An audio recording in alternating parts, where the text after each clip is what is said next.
Don Geddes and his citizens group are one of the major contenders in this election and have spent several $1,000s on advertising.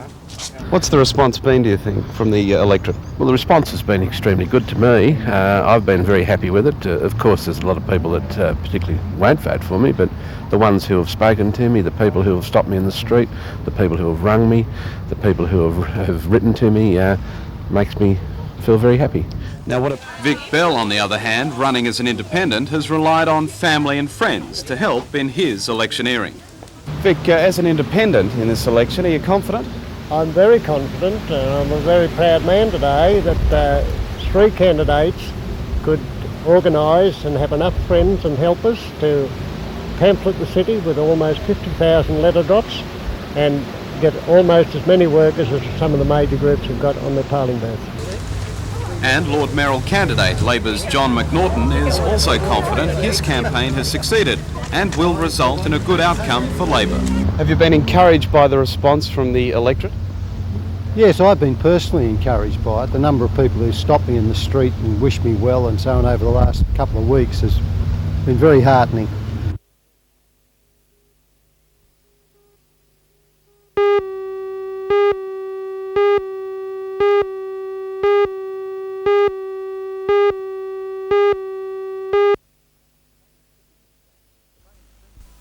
The main theme of Dr. Evans's message is the long-term effects of toxic chemical waste and radiation on the environment and especially on children. He says the recent Chernobyl nuclear power plant disaster in the USSR highlights how complacent the community has become about safety levels of both radioactivity and other pollutants in the atmosphere.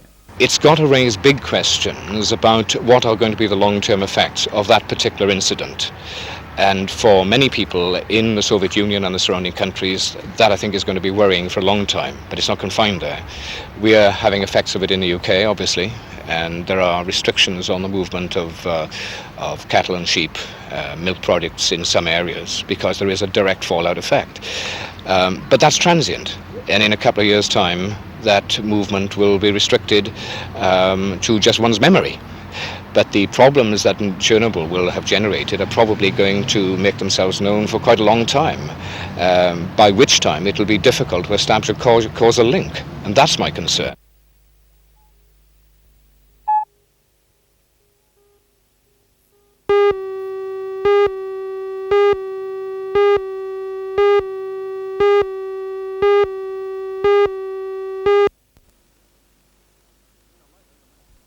In a letter, the Minister told Mr Saunders to abide by the spirit of the Local Government Act and a further meeting until the newly elected council takes offices. Mr Saunders says this could delay any decisions on new expenditure by up to 3 or 4 weeks.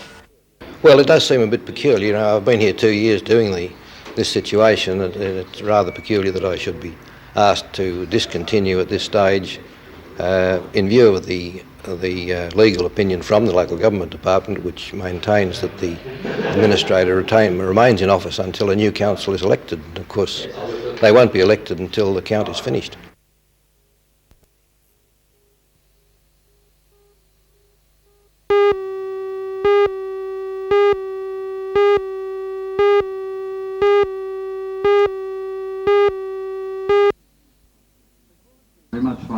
As well as being used to mark International Peace Day, the rally in Pacific Park signalled the beginning of an ambitious month-long campaign, the Million Minutes of Peace, an international appeal taking place in more than 50 countries, and under the sponsorship of the United Nations International Year of Peace, the Million Minutes of Peace will run for the next month. This morning, Father Bob Searle delivered St Francis of Assisi's peace prayer to staff and patients at the Royal Newcastle Hospital, as well as passers-by. Following were speeches about peace, the arms race and the global threats to our individual and communal harmony. The purpose of the rally was to encourage people to think about peace, and at midday, a minute of silence was observed for just that purpose.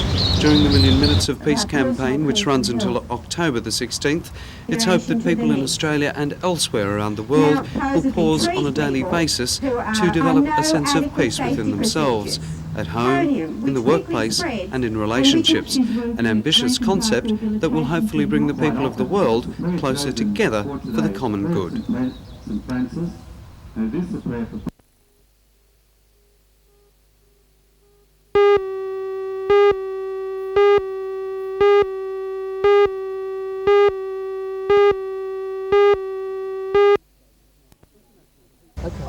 International Peace Day was marked here in Newcastle today with a special ceremony in Pacific Park. To mark the commencement of the month-long Million Minutes of Peace campaign, the people gathered here bowed their heads for 1 minute to think of peace. Join Ray Deneen and Anna Manzoni for all the news tonight at 6.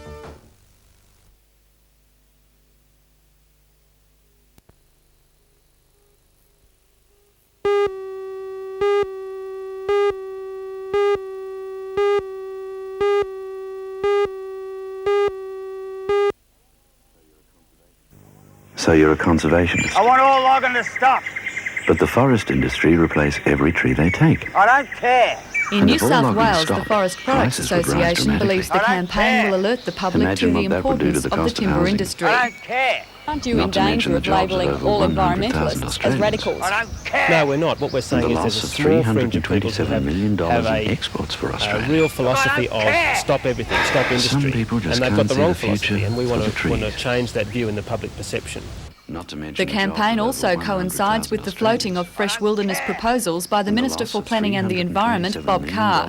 Under the proposal, large tracts of forests could be identified as wilderness areas and closed to the public and the timber industry, a plan which the Forest Products Association is opposed to. Well, the industry's alarmed about it, but we're also sure that if we can convince the public and public opinion that the industry is important, then we can convince politicians at the same time they need to make decisions for the industry that are positive. Now, the Lands Minister, Jack Hallam, last night said that the Unsworth government was committed to a strong timber industry in New South Wales. Do you think this places him at odds with Mr Carr? It places him in a different philosophy than Mr Carr. Mr Carr, obviously being the Environment Minister, wants to push those environment ideals of wilderness, but Mr Hallam is more pragmatic. He sees the industry is important and he sees the people of New South Wales must have timber.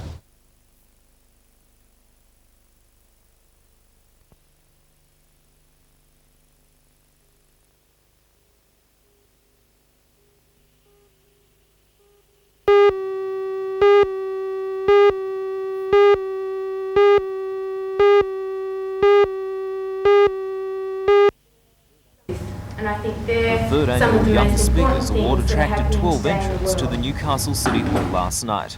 The competition aims to encourage public speaking amongst high school students between years 7 and 10. The judging panel was manned by NBN's John Church, Youth Mayor Michelle Campbell, City Council candidate Margaret Gumas, and Fred Bishkop from Toastmasters. Each contestant was judged on appearance, vocabulary, speech and knowledge. The nervous youngsters gave a prepared speech and a 3-minute impromptu speech on the topic, My Letter to Bob. The runner-up was 13-year-old Alexandra Williams from St Paul's at Burrigal, but the winner was 15-year-old Margaret Simpson from Wallsend High School, with her very funny love letter to the Prime Minister. You're my idol. You're my idol. I have a centerfold of you on my bedroom wall. Please don't tell your wife. She'd probably be jealous. But Bob, as I said before, you're my idol. I love you.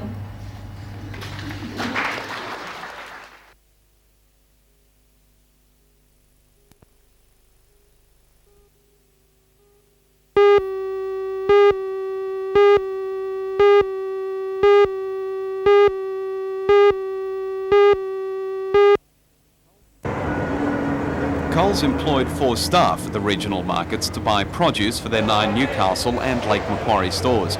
Those employees were given other jobs in Coles when the company decided not to renew its lease at the markets.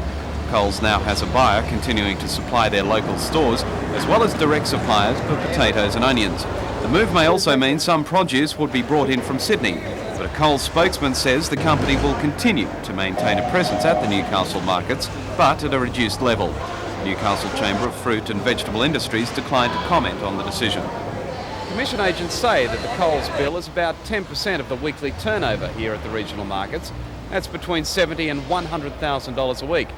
And they say that if Coles do pull out, it's not only bad for business here at the markets, but also bad for the region's economy.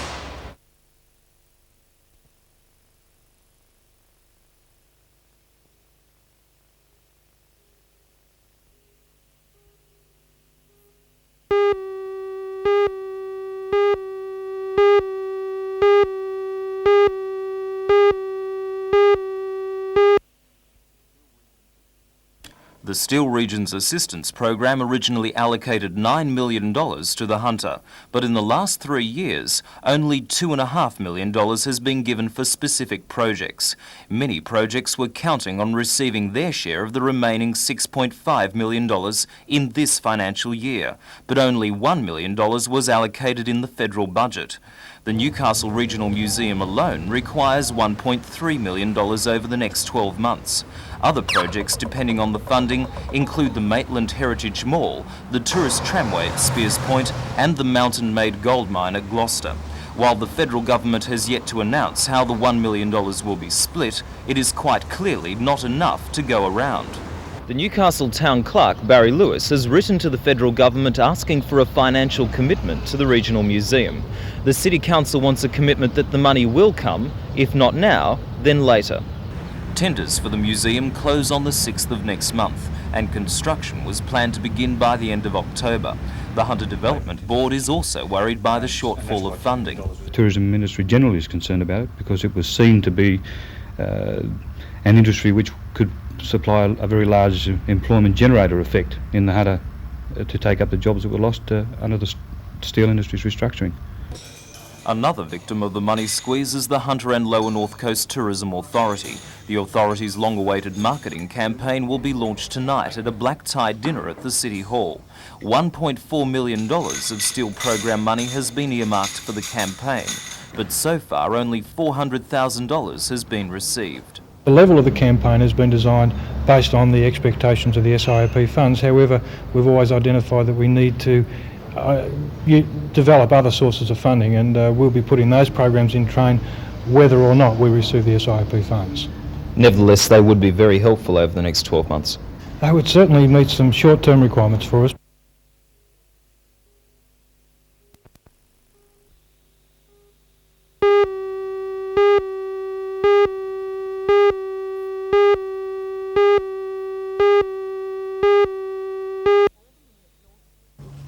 Alderman McNaughton was speaking at the Newcastle Probus Club at his second official function since his induction as Lord Mayor yesterday morning. The Lord Mayor wants to employ a group of consultants to bring all the major community groups together in a bid to give the council more information on which direction Novocastrians believe the city should head.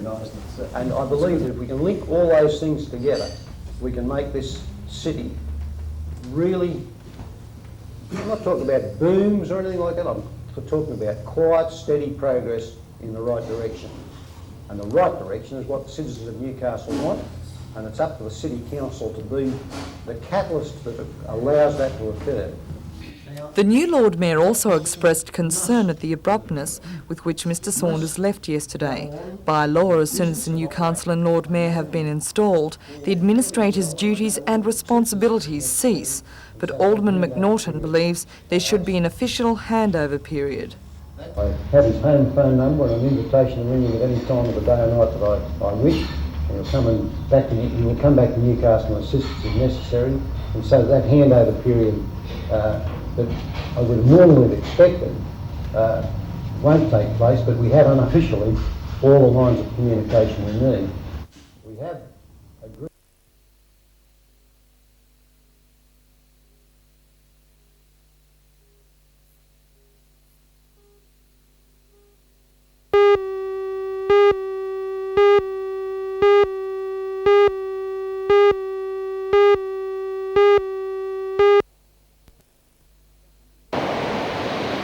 The Hunter District Water Board will this year spend $35.83 million on capital works, which includes the $9 million upgrading of the Burwood treatment plant. Work will continue on all other projects, including the $100 million Lower Hunter sewage scheme, while in the Upper Hunter, $9.3 million will be spent by the Water Resources Commission on enlarging Glenbourne Dam. At Bayswater, $162 million has been allocated to complete the fourth unit of the power station. The project is expected to be fully operational by the end of next year. In Newcastle, 2 new housing developments will provide 200 units with the allocation of $6.77 million by the Department of Housing. In addition, $6.6 million has been granted to the Housing Commission project at Newcastle's East End. The 6-level development, which will provide 113 units, has come up against heated public opposition. A spokesman from the Housing Department said the development is expected to be completed during 1988, but the Newcastle Harbour Foreshore Development Action Group is reluctant to concede defeat on the issue. Cliff Fraser says their next move is to seek the support from Newcastle's newly elected City Council in the hope of stopping work now underway. Still have hopes. The fact that there is a council, the newly elected council, the fact that they must have some say in what happens in the city, bearing in mind that they've just been elected, one would think that the state government would be at least give some credibility to whatever they propose.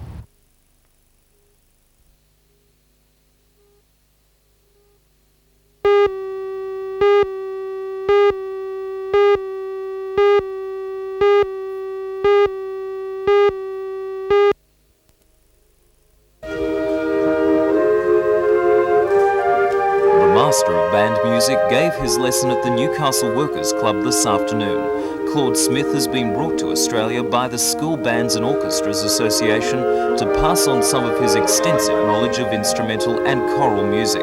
Smith has published over 100 works, including the theme for the United States Air Force. His works have been performed by most concert bands, including the Broadmeadow High School Band, which this year won an Australian championship.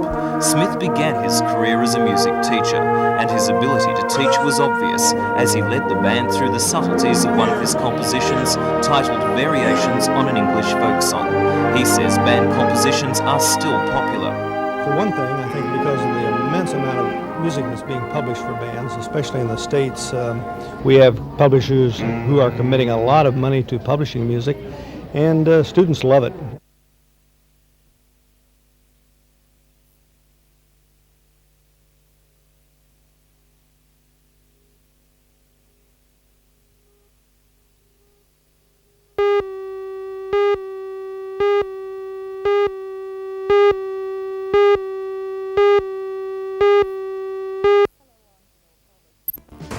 Hello, I'm Janelle Provost. An ice carver was in Newcastle today to prove to a group of caterers that cooking isn't the most important thing in catering. Presentation is also important. This ice carving takes just 40 minutes to complete, but unfortunately it melts away after only 5 hours.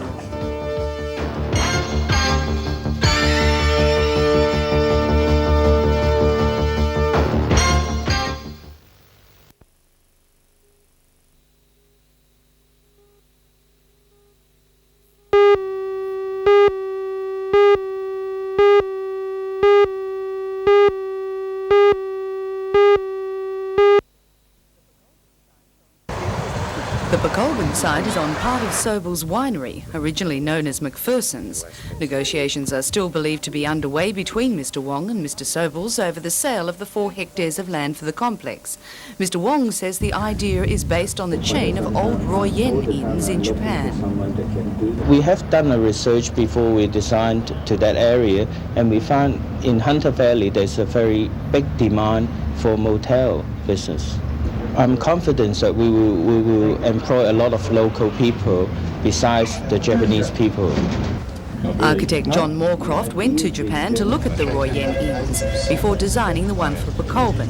He says the new Shinju Japanese inn will be authentic. Not a taste of Japan, no, not at all. It will be Japan. You can go to Japan without going overseas. That's Andrew's concept, and I think that's what we put together. There will be the tatami mats. They will be sleeping on futons, which is a bit like a mattress, which is folded away. In other words, the room changes from night use to day use. Within the room itself, there will be internal landscaping, and the rooms themselves will either look out onto a traditional Japanese landscaping or across to that magic broken back range. Me too. Construction is expected to begin early next year and be completed within 15 months.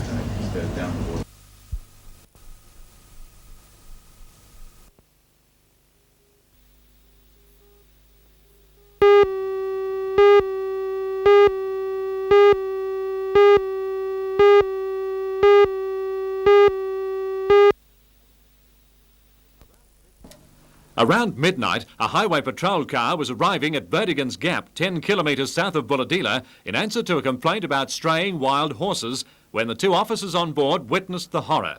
This brown Torana, containing a family of 3, collided with a horse, which exploded as it tore back through the passenger compartment. A 23-year-old mother from Auburn in Sydney, Florianne Nicole Badu, a passenger, was killed outright. Her de facto husband, 31-year-old Anthony John Wilson, was driving, and strapped into the back seat was her 19-month-old son, Chad. Anthony Wilson and 19-month-old Chad were brought here to the Bulladila Hospital soon after the accident last night. Today, Tony was still too shocked to speak publicly about what happened, but I have seen them and spoken to both of them, and they are in remarkably good condition, considering the horror of the accident. Young Chad was covered by the innards of the horse, and it was a startled Constable Brett Martin of the Highway Patrol who discovered him unharmed, strapped in his restraint. All I could see was the child's eyes. That's the only thing I could see, because the child must have been asleep at the time, had its eyes closed, and when it opened its eyes, so I could see it was the 2 circles, that's it. And how did you feel at that stage? Not very well, but main concern was trying to see if anybody else was alive in the vehicle. This is the scene of last night's accident, a bend on the Pacific Highway near the crest of Verdigan's Gap. The brown Torana came around the bend to the south of me, and as it started to climb the hill, the horse came out onto the road, giving the driver no chance of stopping. And horses have been a problem in this area for many years. Herds of up to